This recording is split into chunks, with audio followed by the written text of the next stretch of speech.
The freezing rain started at 4 in the afternoon, tapping against the windows with increasing urgency. By 6, when my sister Victoria told us to leave, the temperature had dropped to 34 degrees, and the rain was turning to sleet that made a crackling sound against the glass. My son Ethan stood in the hallway of Victoria's large colonial home, his backpack already on because he'd heard the argument escalating and knew what was coming, tears streaming down his 6-year-old face. "Get out," Victoria said, not for the first time that evening. Her voice had that edge to it, the one that meant the decision was final and arguing would only make things worse. "Right now, I'm done with you freeloading off my family, done pretending this arrangement works." I've been living in her guest room for 6 weeks. 6 weeks since I lost my marketing job due to company downsizing, since I had exhausted the savings I carefully built up, since I swallowed every bit of pride I had left and asked my older sister for temporary help while I got back on my feet. She'd said yes initially. Her husband had reluctantly agreed, making it clear this was charity and I should be grateful. But the resentment had built daily, brick by brick, comment by comment. "Victoria, it's freezing outside. Can we please wait until morning? I'll call some apartments tomorrow, I promise. You've had 6 weeks to figure this out. You're useless. Both of you are just burdens on people who actually work hard and succeed. I'm tired of carrying you. I've been applying to jobs every day. I have 2 interviews next week. Too late. My kids are complaining about sharing their space. My husband is tired of feeding extra mouths. You need to learn to support yourselves." She walked to the coat closet and pulled out our winter jackets, throwing them at us. "Go, now." I had $783 in my bank account. Everything else was gone, spent on survival during the months of unemployment, on keeping Ethan fed and in school, on medical bills from when he had strep throat. "Where are we supposed to go?" "Not my problem. That's the point. You made your choices, now live with them." Her husband appeared in the doorway, arms crossed. "Victoria's right. We've been more than generous. Time for you to stand on your own." I started packing while Ethan cried. Everything we owned fit into 2 suitcases and 2 backpacks. Clothes mostly, a few of Ethan's toys, the framed photo of my late husband that I'd carry through every move. Victoria watched from the kitchen, drinking wine, occasionally laughing with her husband about something on their phones. When I dragged our suitcases to the front door, she didn't help or even offer to drive us somewhere. "Learn something from this," she called as I guided Ethan out into the freezing rain. "Success requires effort, not handouts." The door slammed behind us. I got Ethan into the car, our old Honda with the temperamental heater. He was shivering, still crying. I turned the heat up as high as it would go. "Where are we going, Mama?" "Somewhere safe. Somewhere warm, I promise."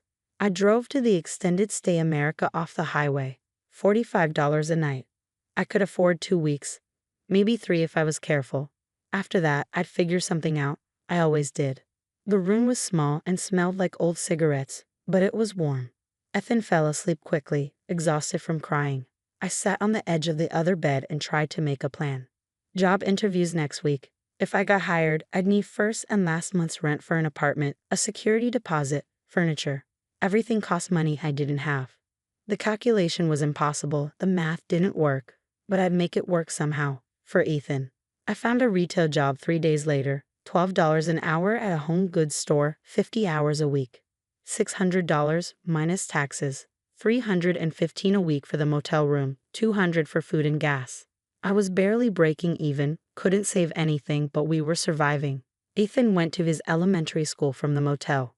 I'd wake him at 6, pack his lunch, drop him off before my 7 a.m. shift, pick him up after school, and bring him to the break room at work while I finish my closing duties.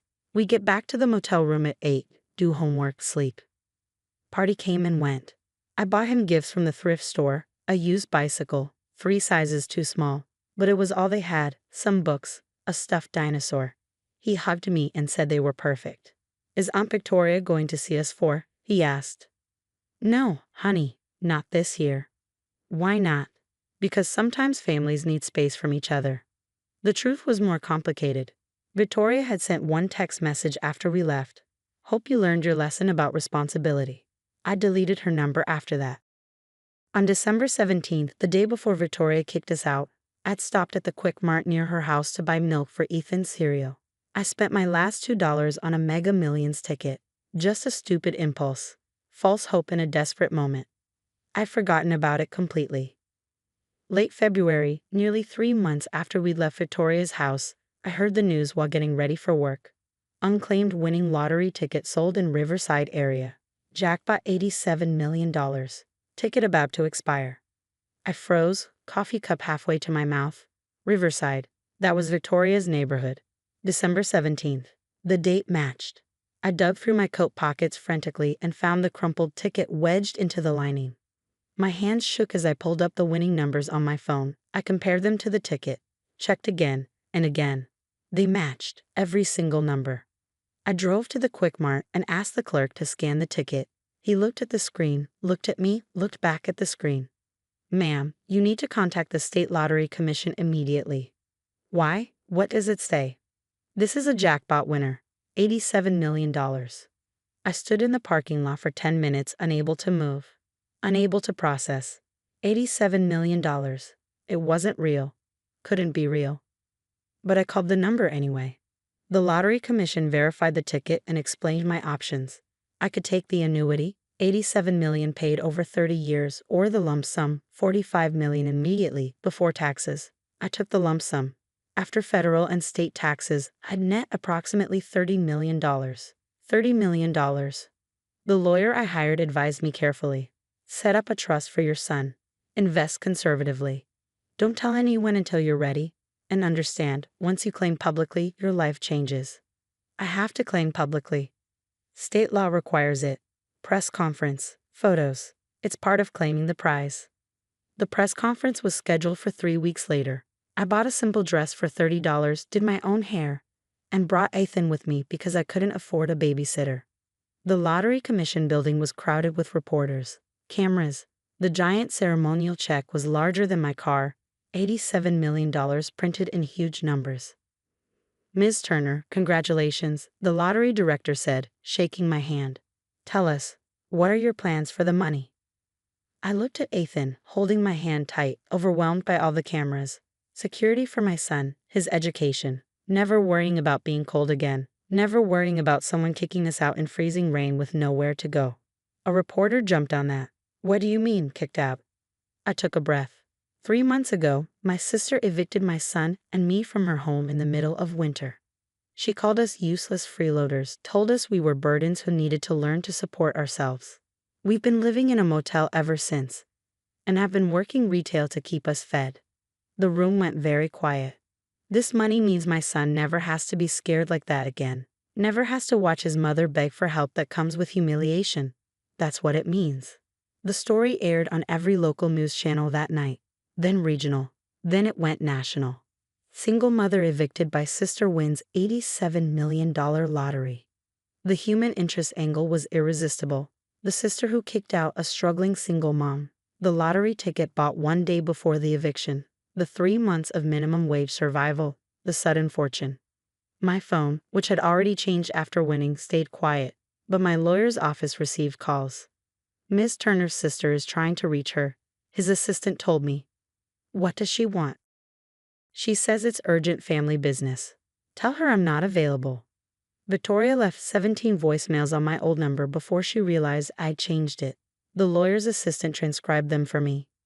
Message 1. "Laura, it's Victoria. I saw the news. Oh my God, I'm so happy for you. We need to talk, call me back." Message 5. "Laura, come on. We're family. I know we had a rough patch, but family is forever, right? Call me." Message 10. "You're being ridiculous.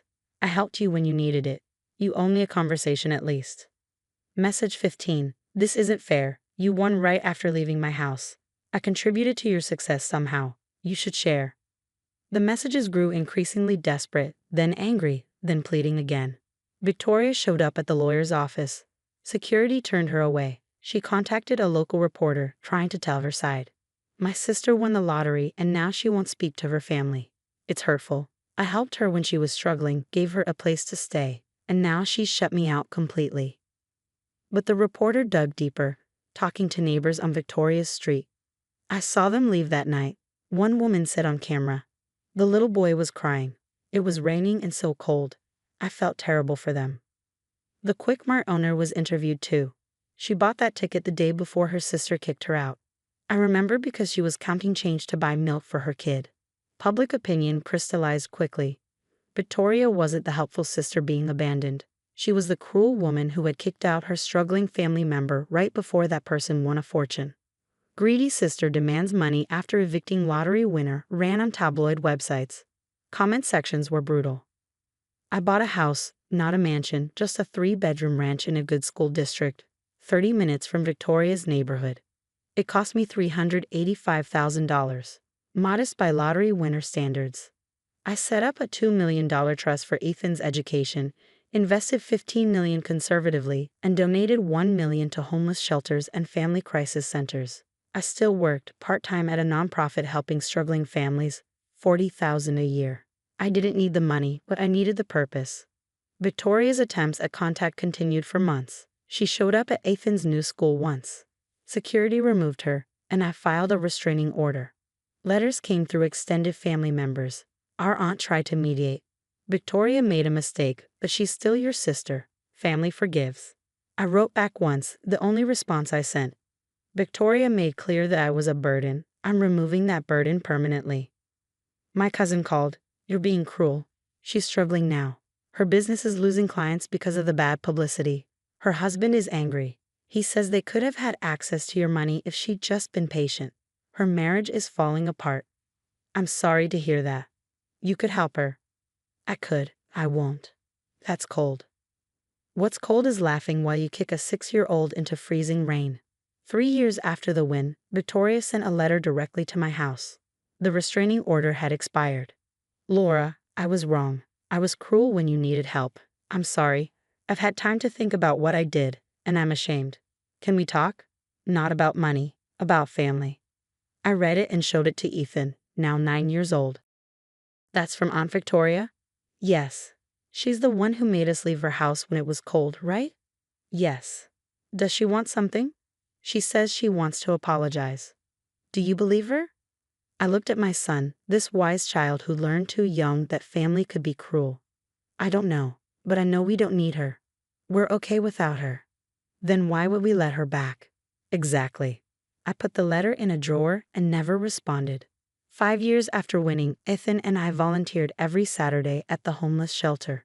We served meals, sorted donations, and talked to families who reminded me of us in that extended stay motel room. A woman recognized me one week. You're the lottery winner. I read about you. I'm a mother who got lucky. Are you still in touch with your sister, the one who kicked you out? No. Good. You don't owe cruel people anything, even if they're blood. Victoria still lived in the same house, in the same town. I heard updates occasionally through relatives. Her business had recovered somewhat. Her marriage survived. Her kids were in college. She'd become a cautionary tale in certain circles, the woman who evicted her sister right before that sister won $87 million, the epitome of bad timing and worse judgment. I didn't feel vindicated, didn't feel triumphant. I just felt resolved. Because the money wasn't the point, not really. The point was that Victoria had kicked us out into freezing rain and laughed while doing it, had called my son a burden, had valued her own convenience over our basic safety. The lottery win just meant I never had to seek her help again, never had to accept her cruelty in exchange for survival, never had to teach my son that family love comes with conditions and humiliation. Ethan and I were fine, better than fine, and Victoria remained exactly where I'd left her that December night, standing in her doorway, watching us leave. The only difference was now she knew exactly what she'd thrown away, and I knew exactly what I'd escaped. No one came to Emma's surgery. I sat in the pediatric waiting room for 6 hours, watching other families arrive with balloons, stuffed animals, flowers. Grandparents clutched coffee cups with worried expressions. Parents held hands while their children colored in activity books. Everyone had someone. I had my phone, a cold coffee that had gone lukewarm hours ago, and silence. Emma was 7, getting her tonsils removed. It wasn't life-threatening, but she was terrified. She cried the night before, asking if it would hurt, if I'd be there when she woke up, if Grandma would bring her favorite cookies afterward. I promised I would be there. I promised everything would be okay. What I couldn't promise was that anyone else would care. I'd sent the text to the family group chat 3 weeks ago. Emma's surgery is scheduled for November 8th at 7 a.m., Children's Hospital. Mom replied, "That's so early. You know I'm not a morning person." My sister replied, "Can't, hair appointment." My brother didn't reply at all. Dad sent a thumbs up emoji. I didn't push. I never push. That's what I'd learned over 32 years of being the family disappointment. The one who got pregnant at 25 without being married. The one who kept the baby despite everyone's advice that I should consider other options. The one who chose graphic design instead of something stable like accounting or nursing. The one who somehow kept showing up to every family event, every birthday, every holiday, even when they made it painfully clear my presence was an obligation they tolerated, rather than a joy they celebrated. The surgeon came out at 1:47 p.m. Everything went perfectly. She did great. I nodded, blinking back tears of relief. I took a photo of the empty waiting room around me, all those vacant chairs, and almost posted it to social media. Almost. But what would be the point? Emma woke up crying, her throat raw, reaching for me with small hands that still had marker stains from coloring that morning. I held her, stroked her hair, and told her she was so brave, so strong, so loved. We went home to our small apartment. I made her popsicles and put on her favorite movies. I slept on the floor next to her bed that night in case she needed me. My phone stayed silent. No calls. No texts asking how it went or if she was okay. Nothing. 3 days later, life returned to something resembling normal. Emma went back to school, her throat still a little sore but healing. I went back to work, taking on extra freelance projects to cover the medical bills my insurance didn't. The deductible was brutal, but I'd manage. I always managed. Then today happened. I was finishing a logo design for a local restaurant when my phone buzzed. Mom's name lit up the screen. The text message was simple, direct. "We need $5,000 for your sister's vacation to Hawaii. She's been so stressed with work and really deserves this. Can you Venmo by tonight? Flight leaves tomorrow." I stared at the message for a full minute. Not "How's Emma feeling?" Not "Sorry we missed the surgery." Not even a token acknowledgement that my daughter had been in the hospital 3 days ago. Just a demand for $5,000 for a vacation. Something inside me shifted. Not broke. It had been broken for years, piece by piece, disappointment by disappointment, but shifted, rearranged itself into something different, something harder, something that finally had enough. I opened my Venmo app and sent Mom 1 cent, a single penny. In the message field, I typed, "This is all you get." Then I turned off my phone and went back to work. 20 minutes later, my laptop started ringing, FaceTime call from Mom. Then another. Then a text from Dad popped up on my laptop screen, "Call your mother now." I let them wait. I finished the logo design, sent it to the client with my invoice, organized my project files, made myself a cup of tea. Then, and only then, I turned my phone back on. 63 missed calls, 47 text messages. Most were variations of "Call me, what is wrong with you? And this is not funny." I called Mom back. She answered on the first ring, her voice shrill. "What is wrong with you? 1 penny? Are you trying to humiliate me?" "No," I said calmly. "I'm just done." Done? Done with what? We're your family. Family that couldn't visit a 7-year-old in the hospital. Family that wants $5,000 for a vacation but couldn't bring a single balloon to a scared child. "Oh, here we go," Mom snapped. "You're always so dramatic. It was just tonsils. Kids get their tonsils out every day." "You're right," I agreed. They do. And their grandparents visit them. Their aunts visit them. Their uncles send cards or flowers or something. Silence on the other end. Emma asked where everyone was. I continued, my voice steady. She asked if she'd done something wrong, if that's why nobody came. "We were busy. You wanted $5,000 for a vacation, but you were too busy to spend 30 minutes with your granddaughter." More silence. "I need to tell you something," I said, "and I need you to listen carefully." I heard Dad's voice in the background. "Put her on speaker." Mom did. "For the past 6 years, I began, since Emma was born, I've been paying your mortgage." Complete silence. "When Dad's business started failing, you called me crying. You said you'd lose the house. You said you had nowhere to go. So I took on extra work, a lot of extra work. And every month, I've transferred $3,200 to your account to cover your mortgage payment." I heard Mom's sharp intake of breath. "I've also been paying your car insurance, both cars. That's $340 a month. I've been covering Dad's medication copays because you said insurance wasn't covering enough. That's about $200 a month. And I've been sending money for emergencies that come up every few months. The roof repair, the water heater, the property taxes. You never said, Dad started. I never said anything because you never asked where the money came from. You just took it. For 6 years. I pulled up my banking app while they processed this. 6 years of statements, 6 years of transfers. In total, I've given you approximately $267,000 since Emma was born. The number hung in the air like smoke. That's not possible, Mom whispered. You're a graphic designer. You work from home.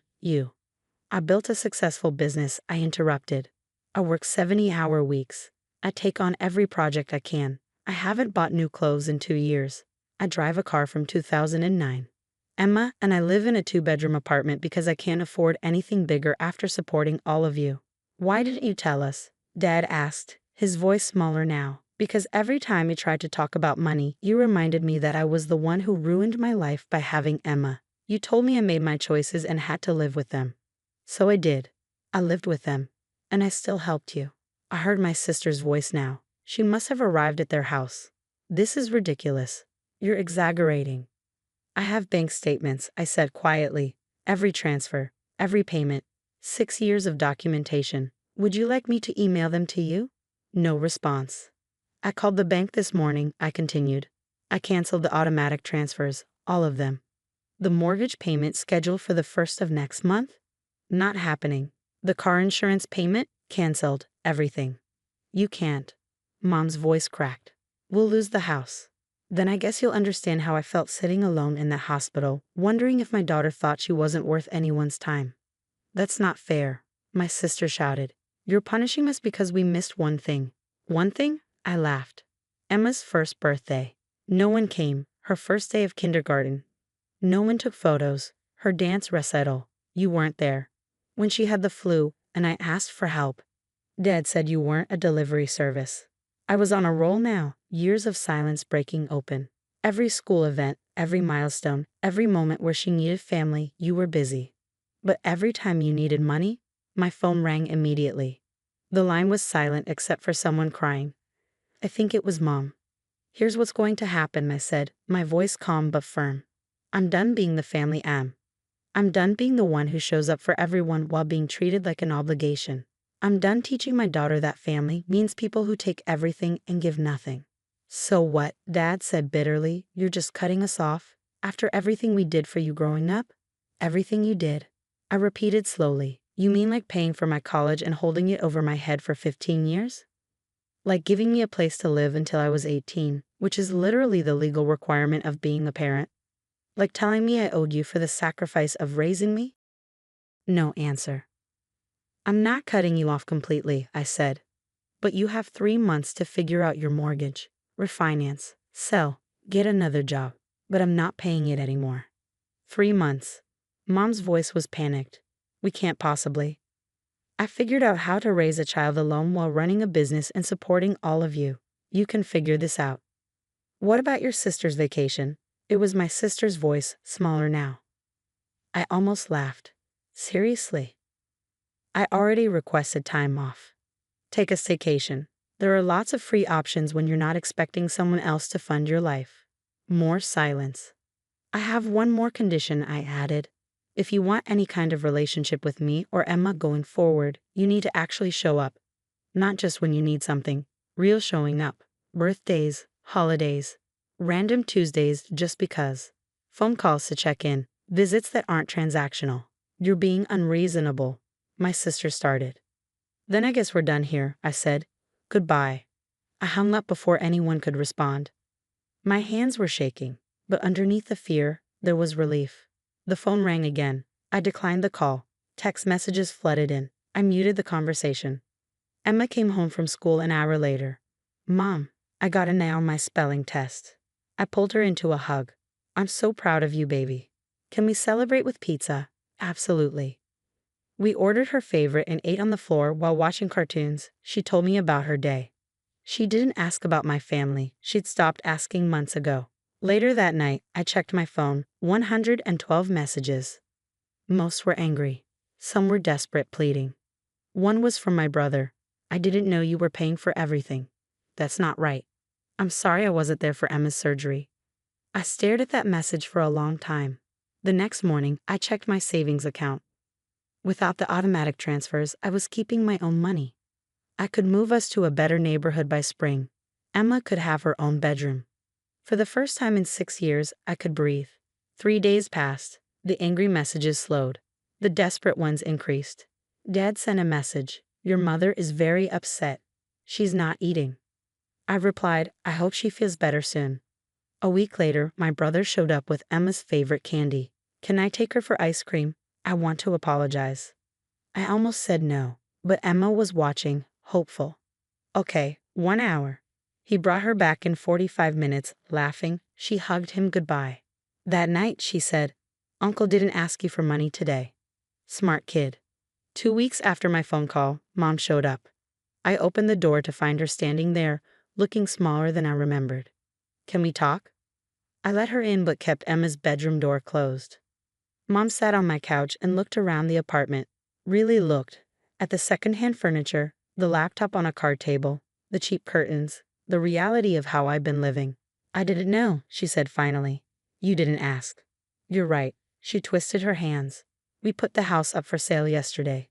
Found a smaller condo. The mortgage will be manageable. I nodded. Your sister canceled her vacation. Your brother showed her the bank statements. She's working overtime now. Good. Mom looked at me with tears in her eyes. I'm sorry we weren't there for Emma. I'm sorry we took you for granted. I'm sorry we made you feel like you weren't enough when you were giving us everything. I felt my throat tighten. I needed you to show up. Not just financially. Actually show up.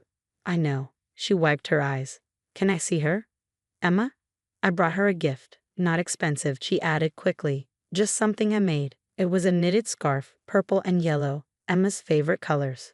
I called Emma out. She was shy at first, unsure. But when Mom knelt down and said, I'm sorry I missed your surgery, sweetheart. That was wrong of Grandma. Can you forgive me? Emma's face softened.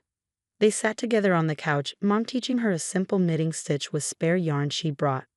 I watched from the kitchen, guarded but hopeful. Things weren't perfect. Dad still struggled with the concept that I didn't owe them continued support. My sister still occasionally made comments about how I overreacted. But my brother visited twice a week now. Mom called to check in, not to ask for money. Small changes. Real changes. Emma's 8th birthday came 3 months later. I planned a small party at a local park. Everyone showed up. Mom brought a homemade cake. Dad organized games. My brother brought a thoughtful gift he actually chosen himself. My sister even showed up on time. Emma blew out her candles surrounded by family who were finally present. That night, as I tucked her in, she said, This was the best birthday ever. I'm glad, baby. Everyone came, she said, her voice full of wonder. Everyone actually came. I kissed her forehead. That's how it should always be. As I closed her door, my phone buzzed, a text from Mom. Thank you for not giving up on us. We didn't deserve your patience, but we'll spend the rest of our lives earning it.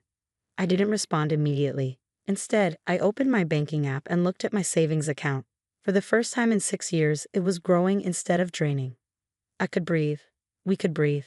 And for the first time in a long time, family felt like it meant something real. I was unloading groceries when Tyler appeared in my driveway. My brother's 23-year-old son had that sheepish look he always wore when he needed something.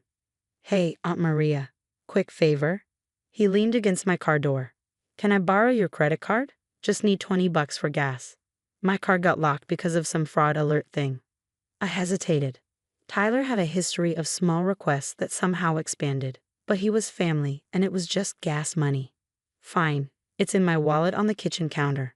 Just the gas station, Tyler. I'm tracking everything. Obviously. Thanks, Aunt Maria. You're the best. He jogged inside. I continued unpacking. 10 minutes later, Tyler returned, handed me the card, and drove off. I thought nothing of it until that evening. My phone buzzed with a purchase alert, then another, and another. I opened my banking app, and my stomach dropped. The transaction scrolled endlessly. Electronics store, $2,100. Clothing boutique, $1,800. Jewelry store, $3,200. Sports equipment, $1,400. The total climbed to $8,500. I called Tyler immediately. No answer. I tried 3 more times. Nothing. I drove to my brother David's house, my hands gripping the steering wheel so tightly my knuckles turned white. The entire family was there for dinner. Through the window, I could see them laughing around the table. Tyler sat at the head, showing off a new watch that caught the light every time he moved his wrist. I didn't knock. I walked straight in. Maria. Dad stood up, surprised. His fork clattered against the plate. We weren't expecting you. Have you eaten? Sarah made her famous lasagna. I need to talk to Tyler. My voice was calm, but my hands shook. I kept them at my sides, willing them to stop trembling. Tyler looked up from his plate, completely relaxed. He was wearing a new designer shirt too. I could see the price tag still tucked into the collar. What's up, Aunt Maria? You spent $8,500 on my credit card today. The room went silent for exactly 2 seconds. I could hear the kitchen clock ticking. David's youngest daughter stopped mid-chew. Mom's wine glass paused halfway to her lips. Then Dad burst out laughing. It was that big, booming laugh he used when he wanted to dismiss something as ridiculous. Come on, Maria, he's just being young. Boys make mistakes. Dad clapped Tyler on the shoulder hard enough to make him rock forward. They'll pay you back eventually, right, Tyler? Tyler nodded eagerly. Obviously, eventually. Eventually? I stared at my father. He committed credit card fraud. That's a felony. Fraud is a strong word, David, my brother, said as he wiped his mouth with a napkin and set it down carefully. He's family. We handle these things privately. We don't throw around legal terms like we're strangers. Mom nodded vigorously. Exactly. You're being dramatic. It's not like you robbed a bank or hurt anyone. It's just money. You'll get it back. Just money? I repeated. You know what I mean. Mom waved her hand dismissively. You're comfortable. You have that big job with the fancy title. What's $8,500 to someone like you? Tyler smirked. He actually smirked at me. I was going to tell you, Aunt Maria. Just wanted to surprise you with something nice later. You know, pay you back with interest. Maybe take you to a nice dinner or something. With what money? You don't have a job. The smirk faltered slightly. I'm between opportunities right now. The job market is tough. Between opportunities? I looked at David. Is that what we're calling it? David puffed up proudly, defensive. He's exploring his options, taking his time to find the right fit. Not everyone needs to rush into corporate slavery like you did. Some people have different values. Different values, I repeated slowly, like theft. That's not fair, Sarah interjected. She'd been quiet until now. Tyler made a mistake. We all make mistakes. He's still figuring out life. You're being really harsh about this. I looked around the table. They were all nodding, validating Tyler's theft as youthful exploration. My sister-in-law Sarah even smiled sympathetically at Tyler, as if I was the problem. So you're all fine with this? I asked quietly. We're family, Dad said. We support each other. Maybe if you had kids of your own, you'd understand how hard it is for young people today. That comment landed like a punch. They all knew I'd struggled with infertility for years. Using it as a weapon now felt deliberate. Just let it go, Mom added. Tyler will make it right when he can. You make good money anyway. What's $8,500 to you? I stood there, looking at my family.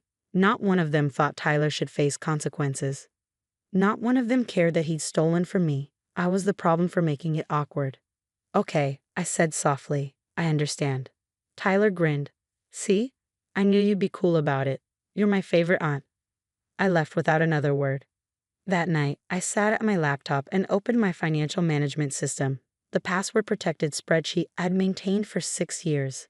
Every payment, every transaction, every silent gift. For 6 years, I'd been making payments they knew nothing about. It started when Dad's consulting business collapsed and he faced foreclosure. He never asked me directly, but Mom called crying at 2 a.m. We're losing the house, she sobbed. 40 years of marriage and we're losing our home. The next day, I set up an automatic payment for their mortgage, $3,200 monthly. They thought Dad's freelance work covered it. I never corrected them. When David's wife got sick and medical bills piled up, I quietly paid $87,000 over 2 years for the cancer treatments, the experimental therapy, the specialists. They thought their insurance had better coverage than it did.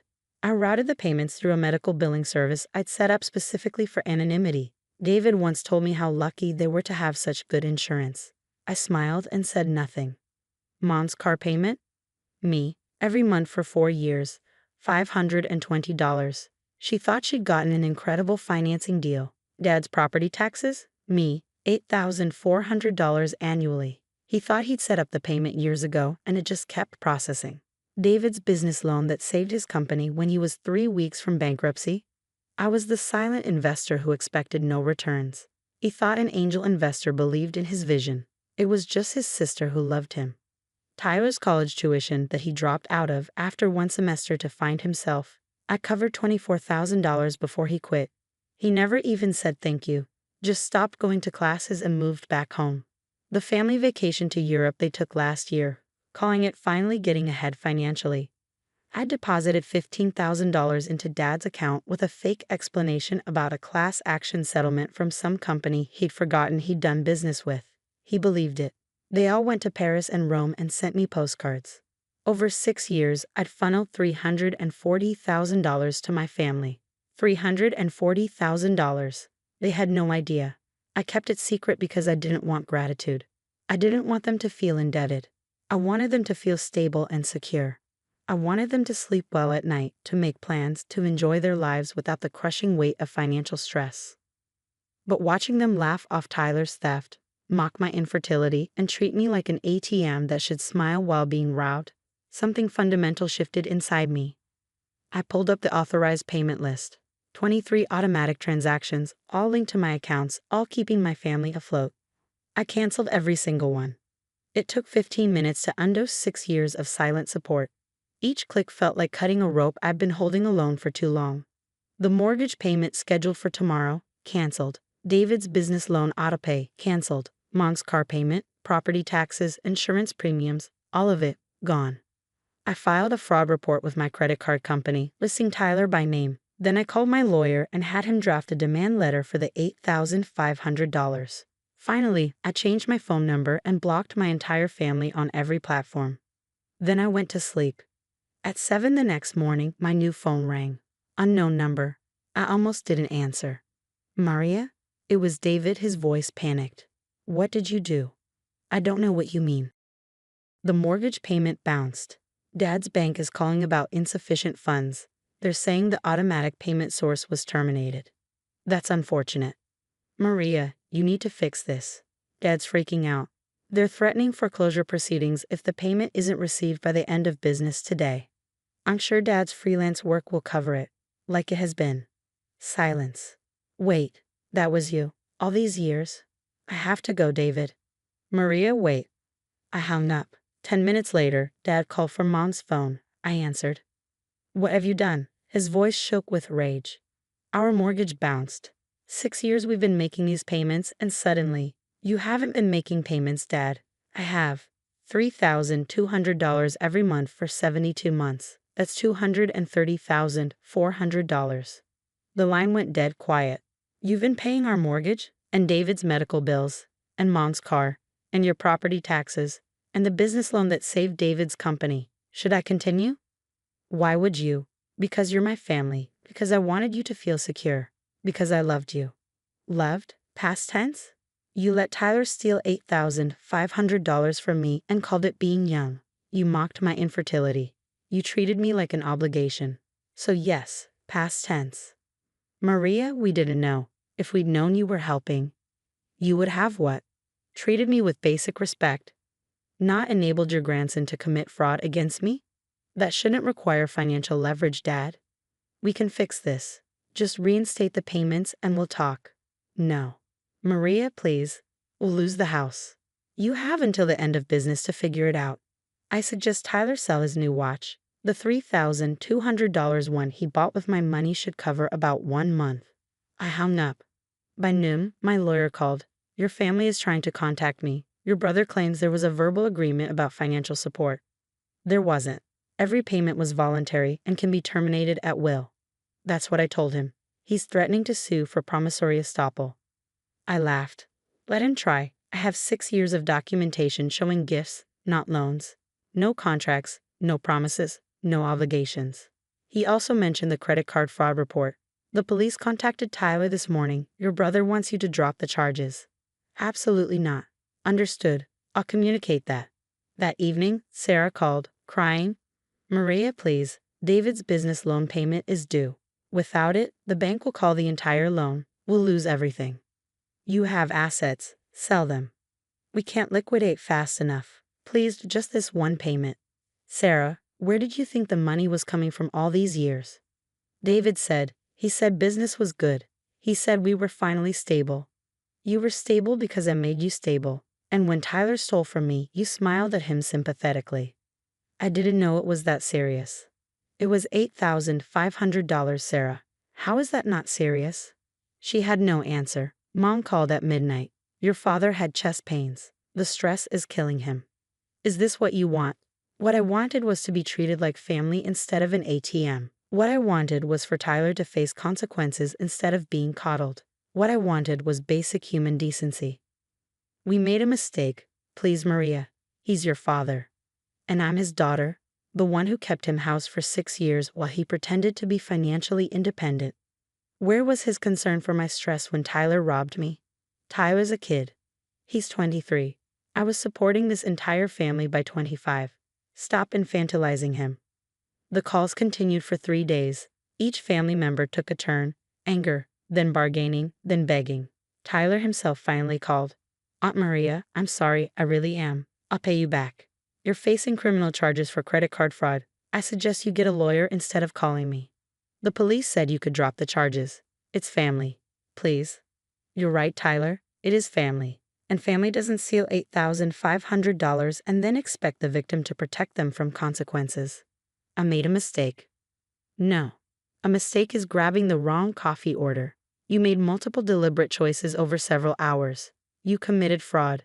Now you face the legal system. He started crying. I hung up. 2 weeks later, my lawyer called with an update. Your father's house entered foreclosure proceedings. Your brother's business loan was called.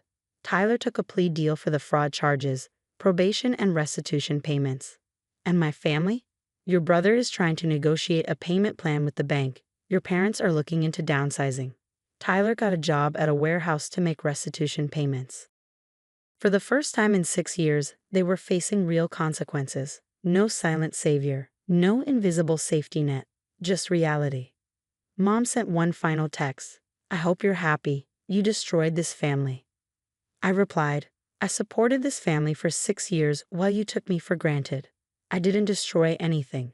I just stopped rebuilding what you kept breaking. Then I blocked that number too. 3 months later, I was having coffee when I saw Tyler across the street in a warehouse uniform, loading boxes. He looked exhausted. He saw me, and for a moment our eyes met. Then he looked away and kept working. Dad sold the house and moved to a modest apartment. David's business survived, but he works 7 days a week now. Mom drove a used car with a payment she actually made herself. They learned to budget, to sacrifice, to understand the weight of financial responsibility I carried silently while they spent freely and mocked my generosity. I never reinstated the payments. I never dropped the charges. I never apologized. Because I finally understood something crucial. Sometimes love means holding people accountable. Sometimes family means letting them face the consequences they've earned. Sometimes the most loving thing you can do is stop saving people from themselves. Tyler would pay me $200 monthly for 43 months. Every payment would remind him that actions have consequences, that family isn't a shield from accountability, that the aunt he stole from wasn't the problem, his choices were. And maybe, eventually, they'd understand what I've been trying to teach them all along. Respect isn't bought with money. It's earned through character. And I was done funding their character development. They had $8,500 and 6 years of free support to learn that lesson. Now they could learn it the hard way. The July heat made everything worse. I stood at the edge of my parents' backyard, watching my brother Marcus flip burgers while his wife, Jennifer, arranged potato salad. Their 3 kids ran around the lawn. My sister Amanda sat in a lawn chair, scrolling through her phone. This was the annual Thompson family barbecue. Everyone came. The same faces, the same conversations, the same barely concealed judgment when they looked at me. I was 31 years old and in their eyes I was still the family disappointment. Sarah, honey, could you bring out the condiments? Mom called from the kitchen window. I nodded and headed inside, grateful for a moment away from the crowded yard. When I returned with mustard and ketchup bottles, Marcus was holding court near the grill, telling some story about his latest promotion at the marketing firm. Everyone listened with appropriate admiration. Jennifer touched his arm adoringly. Their oldest son, 12-year-old Tyler, stood beside his father with that same self-satisfied expression Marcus always wore. I set the condiments on the table and reached for a paper plate. "Charity cases eat last," Tyler announced, loud enough for everyone nearby to hear. He grinned at his siblings who giggled behind their hands. The conversation didn't stop exactly, but it faltered. A few people glanced over, then quickly looked away. Marcus heard his son but said nothing, just flipped another burger with a slight smile playing at his lips. Jennifer actually laughed, a quick little sound she tried to hide behind her hand. My father, standing near the cooler with a beer, met my eyes for a second. He looked away first. I held Tyler's gaze for a moment. He was 12. He'd learned this somewhere. Kids don't invent casual cruelty on their own. They absorb it from the adults around them. "Understood," I said quietly. I set the empty plate back on the stack and walked toward the side gate. "Sarah, don't be dramatic," Amanda called out. "He's just a kid." I didn't answer. The gate clicked shut behind me and I heard someone laugh, the sound carrying on the hot summer air. My apartment was 40 minutes away. I changed clothes and sat on my couch, staring at my phone. I'd moved past anger years ago. Now I just felt tired. My phone buzzed at 9:30 that night. "Dad, the business needs your investment. Can we talk tomorrow?" I stared at the message for a long time. Thompson and Associates, the consulting firm my father had built over 30 years. Marcus was VP of Operations. Amanda handled HR. It was a family operation, except they'd never offered me a position. 3 years ago, when their Western expansion was failing, Dad had mentioned they needed capital. Anonymous investors would be fine.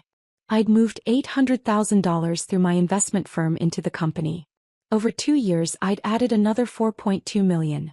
I owned 37% of Thompson and Associates. Dad owned 41. Marcus had 15. Amanda had 7. They had no idea. The paperwork listed my holdings under Sterling Capital Group.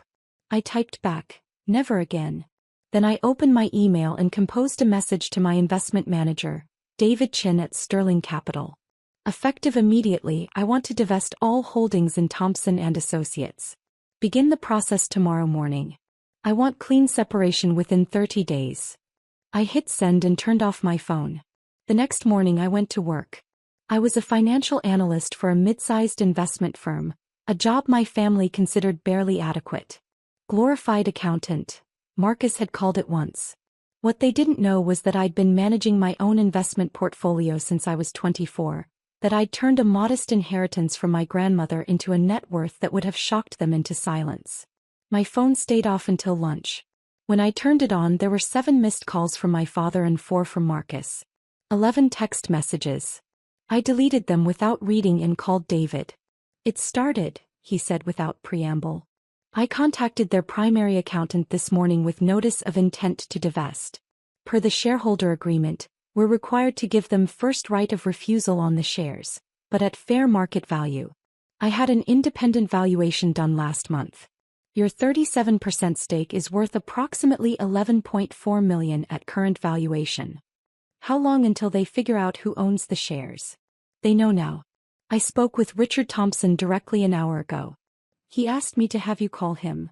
What did you tell him? That you were unavailable and all communications should go through my office." "Perfect. Proceed with the divestment." That evening my father showed up at my apartment. I watched through the peephole as he knocked, waited, knocked again. His face looked gray. After 5 minutes he left. The messages started coming faster. Mom, Marcus, Amanda, even Jennifer. All variations of the same theme. "We need to talk. This is a misunderstanding. Family doesn't do this to family. Family doesn't do this to family." I thought about Tyler's grin. About Jennifer's laugh. About my father looking away. On day 3, David called with an update. "Thompson and Associates doesn't have the liquid capital to buy you out at fair market value. Their bank is refusing to extend additional credit for a shareholder buyout. Marcus Thompson called me this morning, somewhat agitated. He suggested you might accept a lower valuation in the interest of family harmony." "What did you say?" I told him shareholder agreements don't have family harmony clauses. I smiled despite myself.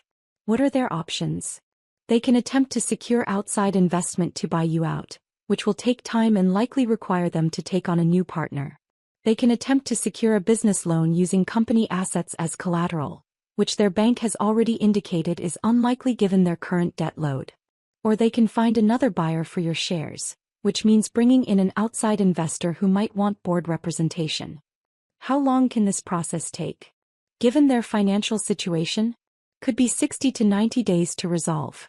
In the meantime, you still own 37%, which means they can't make major business decisions without your approval. Make sure they understand that last part. On day 5, my mother came to my office. The receptionist called back uncertain. "There's a Patricia Thompson here. She says she's your mother. Tell her I'm in meetings all day." I watched from the conference room window as Mom stood in the lobby, her purse clutched in both hands, looking smaller than I'd ever seen her. After 20 minutes, she left. The messages shifted tone. Anger crept in.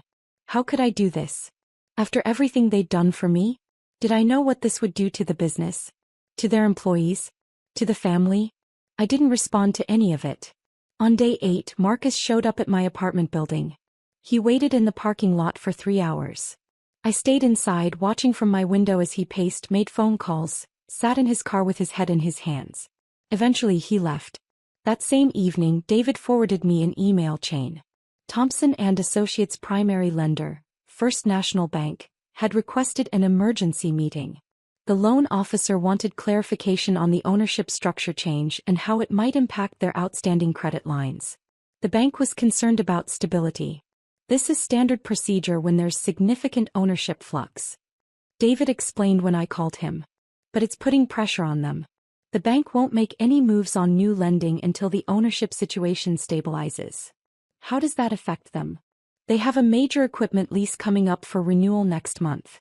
Without bank approval, they'll have to pay cash or let the lease lapse. Their entire infrastructure runs on leased servers. I processed that information silently. David continued. I also received a call from their corporate attorney, Linda Morrison. She wanted to know if there was any way to resolve this that didn't involve outside investors. She seemed quite worried about the firm's future. What did you tell her? That my client's decision was final. On day 10, their largest client sent a letter. David forwarded it to me. Greystone Industries, a manufacturing company that provided 32% of Thompson and Associates' annual revenue, wanted assurance that the consulting firm's ownership changes wouldn't affect service quality. They were considering their options. Marcus must have been panicking. David called on day 12. They found a potential buyer for your shares. A private equity firm called Westmore Partners. They're offering $10.8 million. Slightly below our valuation but within a reasonable range. Westmore wants 2 board seats as part of the deal. What does that mean for Thompson and Associates? It means your father and brother will have to answer to outside investors for the first time. Major decisions will require board approval. Westmore will want quarterly performance reviews, efficiency audits, probably some restructuring. What did they say? Richard Thompson asked if you would reconsider. He said he was sorry about what happened at the barbecue. He said that to you? Yes. He seemed quite distressed. I thought about that for a long time after we hung up. Sorry about what happened at the barbecue. As if it was a singular incident, not a pattern stretching back years. On day 15, Amanda managed to corner me at a coffee shop near my office. I didn't see her until she was already sitting across from me. "You're destroying Dad's legacy," she said without preamble. Her eyes were red. Over a stupid comment from a child. This isn't about Tyler. Then what is it about? Money. Because we can work out a payment plan. We can find a way to buy you out that doesn't involve selling to vultures. It's not about money either. Then what, Sarah? What do you want? I looked at her directly. I want you to think about every family gathering for the past 10 years. Every dinner, every holiday, every barbecue. I want you to count how many times someone made a comment about my job, my apartment, my life choices. I want you to remember how many times you laughed along or said nothing, or told me not to be so sensitive. We were joking. You were joking. I was being erased. Amanda's face crumpled. This will ruin Dad. The business is his whole life. He should have thought about that before he taught his grandson that some family members are worth less than others. She left without another word. The deal with Westmore Partners closed on day 28. I received a wire transfer for $10.8 million. David sent me the final paperwork and a brief note. Clean separation achieved. Thompson and Associates now has 2 board members from Westmore Partners. They're implementing an immediate operational review. The first board meeting happened 3 days later. David had contacts at Westmore and heard the details. The 2 new board members, Catherine Rodriguez and James Park, had come prepared with questions. They wanted to see 5 years of financial statements, complete employee performance reviews, justification for every executive salary, and a detailed analysis of client retention rates. My father had presented the company's history, the relationships he'd built, the reputation they'd maintained. Catherine listened politely, then asked why their profit margins had declined 3% over 2 years despite revenue growth. Marcus tried to explain their expansion strategy. James asked why they'd expanded into territories with lower profit potential when their core market still had room for growth. Amanda's HR department was questioned extensively. How many employees? What was the turnover rate? Why did they need 3 full-time HR staff for a 40-person company? Amanda stammered through her responses. The meeting lasted 4 hours. At the end, Catherine outlined Westmore's expectations. Detailed quarterly reports, efficiency improvements, possible restructuring. The phrase possible restructuring hung in the air like a threat. I heard through the family grapevine, cousins and aunts who still reached out occasionally, that Marcus had actually cried in the parking lot after that meeting. Jennifer had to drive him home. Dad had been silent for days, just sitting in his home office, staring at papers. The business would survive, David assured me. Westmore specialized in turning around mid-sized firms. They'd make it more efficient, probably more profitable. But it wouldn't be the Thompson family business anymore. It would be a company that happened to employ some Thompsons. My father now had to present quarterly performance goals to people who didn't care about his 30-year legacy, only about return on investment. I didn't feel triumphant. I felt quiet. 3 months after the barbecue, I received a letter. Actual paper in the mail. My father's handwriting on the envelope. Inside was a single page. Sarah, I understand now what we did. What I did. I taught my children and grandchildren that success looks a certain way, and anyone who didn't fit that picture wasn't worth the same respect. I taught them that some people eat first and some people eat last. I'm sorry it took losing everything to see how wrong I was. I know this apology doesn't fix anything. I'm not asking for forgiveness. I just wanted you to know that I finally understand. The business will survive. We'll adapt to our new reality. But I've lost something more important than Thompson and Associates. I've lost my daughter. That's my fault, not yours. I hope someday you find peace with whatever you decide about us. Dad. I put the letter in a drawer and didn't respond. 6 months later, Tyler sent me a message on social media. Just 3 words, I am sorry. I stared at it for a long time. He was 13 now. Maybe old enough to understand. Maybe not. I typed back, thank you for saying that. It wasn't forgiveness. It wasn't reconciliation. It was just acknowledgement that words matter, that cruelty has consequences, that charity cases sometimes hold all the cards. I never went back to another family barbecue. But sometimes late at night I thought about what David had said about family harmony clauses, how shareholder agreements are built on clear terms and fair valuations, not on blood relations and assumed loyalty. Maybe that was the lesson. Maybe the real charity had been mine all along, pretending that their version of family was worth the price of my dignity. I'd stopped paying that debt. And I'd never been wealthier. The party lights at my sister Victoria's house probably cost more than my rent. I stood on her pristine doorstep with my 7-year-old son Marcus, holding a grocery store cake because homemade was all I could afford. Victoria opened the door in a designer dress, her smile freezing when she saw us. "Oh, you actually came." She stepped aside, barely enough for us to enter. "Wipe your shoes." Marcus clutched my hand tighter as we walked into her showcase home. Everything gleamed, crystal, marble, the kind of wealth that made my threadbare coat feel even more obvious. Her husband, Gregory, nodded from the couch, then returned to his phone. Their twins looked up from their devices long enough to smirk at Marcus's second-hand sneakers. "Put that in the kitchen," Victoria said, eyeing my cake as if it might contaminate something. "We have a professional dessert spread." but I suppose we can find room. I walked through her magazine-perfect living room. Family photos covered every surface. Victoria and Gregory on a yacht, the twins at their private school, vacation shots from places I'd only seen on television. Not a single photo included me or Marcus. Victoria followed me into the kitchen. I need to talk to you about something. I set the cake down carefully. What's wrong? Mom's birthday party next month. I'm hosting it here. She crossed her arms. Gregory and I think it's best if you don't attend. The words hit like cold water. That's our mother's 70th birthday. Exactly. It's important. I'm inviting Gregory's business partners, my country club friends. You show up in your Goodwill clothes with your situation and people judge. My situation? You mean being a single mother?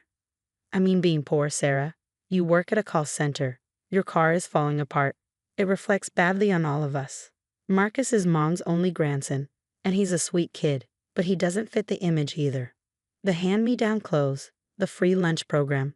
My twins go to Westmont Academy. There's a difference. I felt my chest tighten, but I kept my voice steady. So we're not good enough for a family party. Don't be dramatic. I'm trying to protect Mom from embarrassment. You understand, don't you? She didn't wait for an answer. I'll send photos afterward. You can see everything. Marcus appeared in the doorway. Mom, can I use the bathroom? Down the hall, sweetie, second door. Victoria waited until he left. See? Even he knows he doesn't belong here. He's uncomfortable. He's 7 years old, in a house where nobody talks to him. Because you bring this energy everywhere. This victim mentality. Some people make good choices, Sarah. Some people marry well, plan their careers, don't have children they can't afford. Those choices have consequences. I counted to 5 in my head. We should probably go. Already? We haven't even eaten. Relief flooded her face. Well, if you're tired, I understand. Long drive in that car of yours. I found Marcus in the hallway, studying a photo wall, our entire family history displayed in expensive frames, childhood photos of Victoria and me together. Marcus pointed at one. Is that you, Mom? It was, age 6, missing my front teeth, hugging baby Victoria. That's us, baby. You look happy. Victoria appeared behind us. Those old photos don't match the aesthetic I'm going for. Can I have some?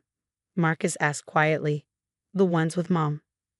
Victoria's expression shifted to something colder. These are expensive frames, honey. Custom matting. They're part of the decor. I meant just the photos for my room.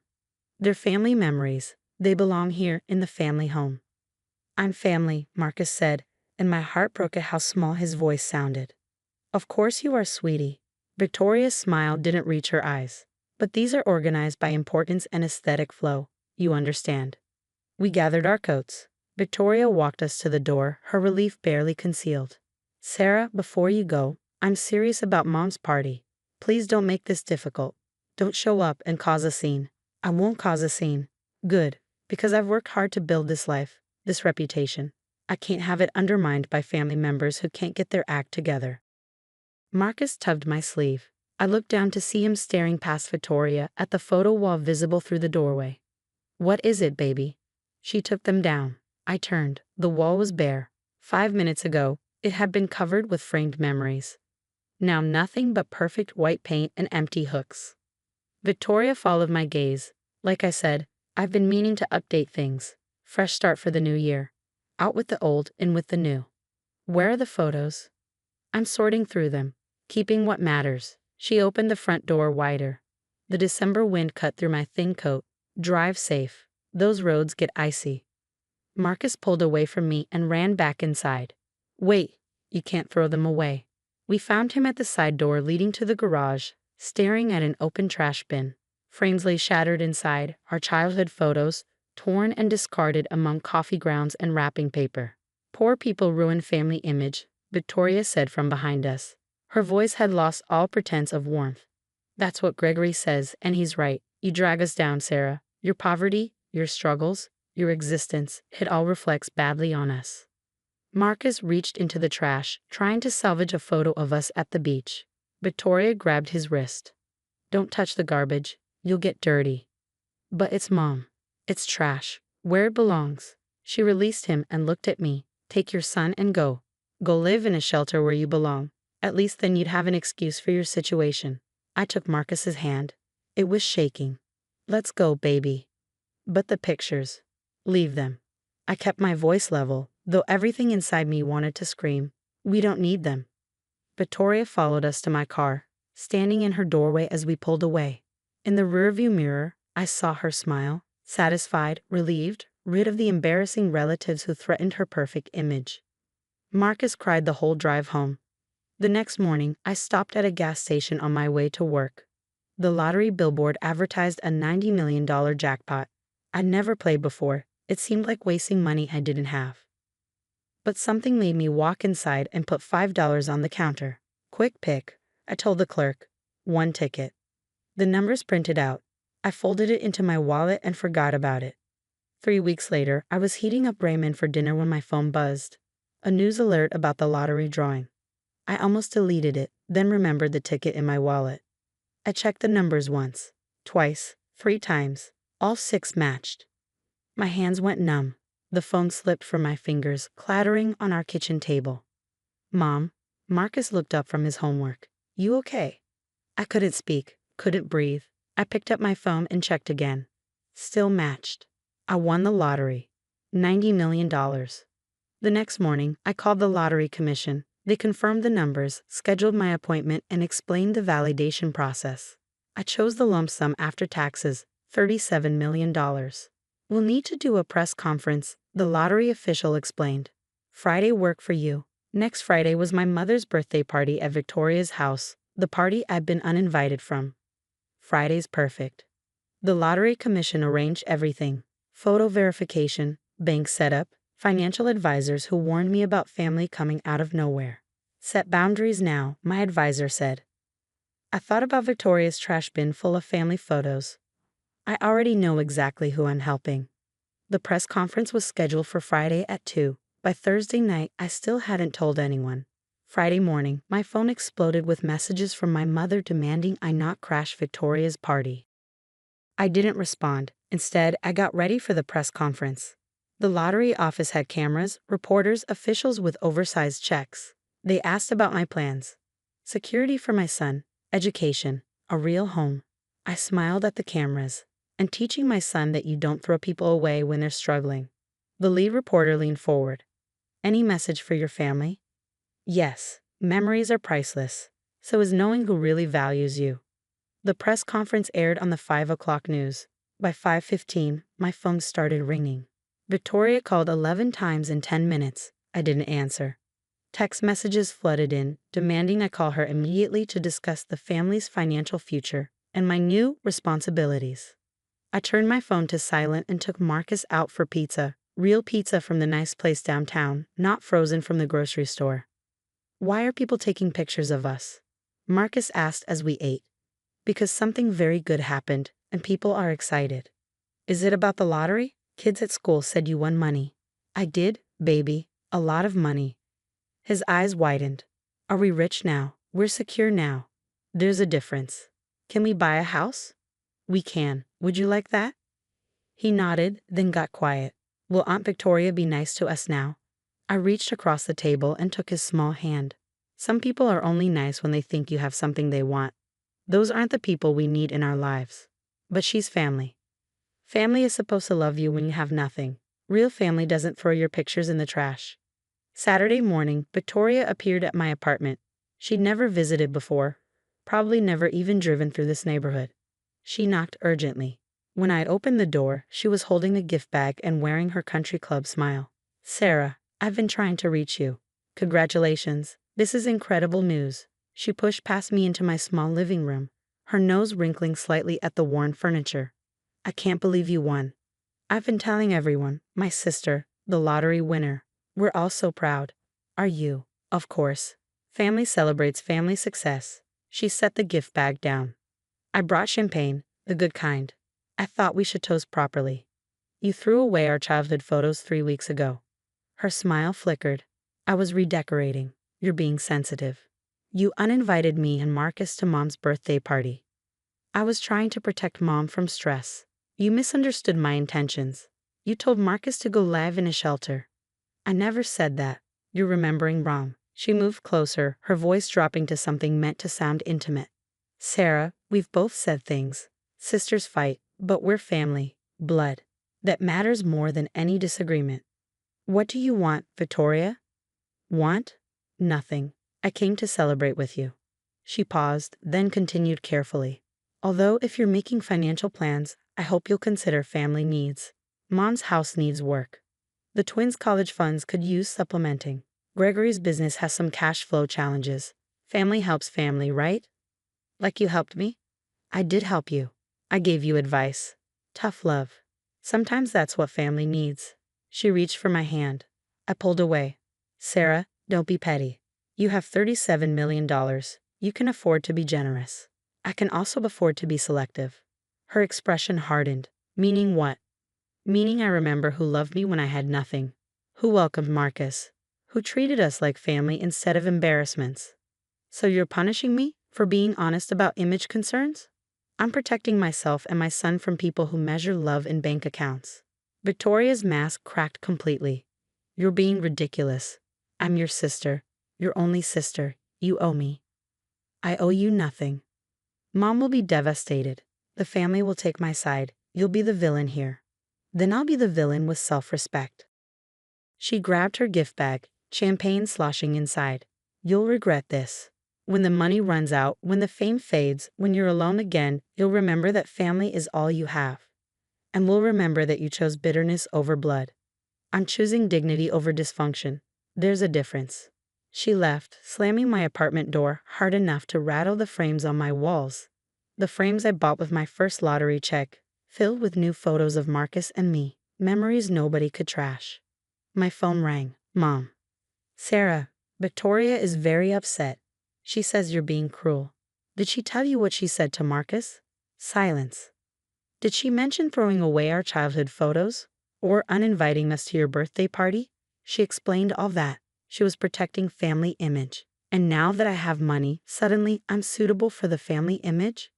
Don't be dramatic. Victoria made mistakes, but she's your sister. Family forgives. Family also respects, protects, loves unconditionally. Victoria did none of those things when I needed her. I won't pretend otherwise just because my bank account changed. So you're abandoning your family? I'm keeping the family who never abandoned me. The difference matters, Mom. I hung up. That afternoon, I took Marcus shopping. Real shopping, not thrift stores and clearance racks. He tried on clothes that actually fit, shoes that weren't hand-me-downs, a winter coat that would keep him warm. In the sporting goods section, he stopped at a display of professional cameras. Could we get one of these? For what, baby? So we can take our own pictures. New memories. Good ones that nobody can throw away. I bought him the best camera in the store. That evening, we took our first photo together. Marcus set the timer, and we posed in our new apartment, the one we'd move into next month, the one with a yard, space, and safety. When the photo printed, Marcus studied it carefully. We look happy, Mom. We are happy. Even without Aunt Victoria? Especially without Aunt Victoria. He placed the photo carefully in his new album, the first page of our fresh start. Evidence that some memories are worth keeping and some relationships are worth leaving behind. My phone buzzed. Another message from Victoria. Another demand disguised as family obligation. I deleted it without reading and turned my phone off. Some family is found. Some is born. Some is kept. And some is released. We were finally free to choose which was which.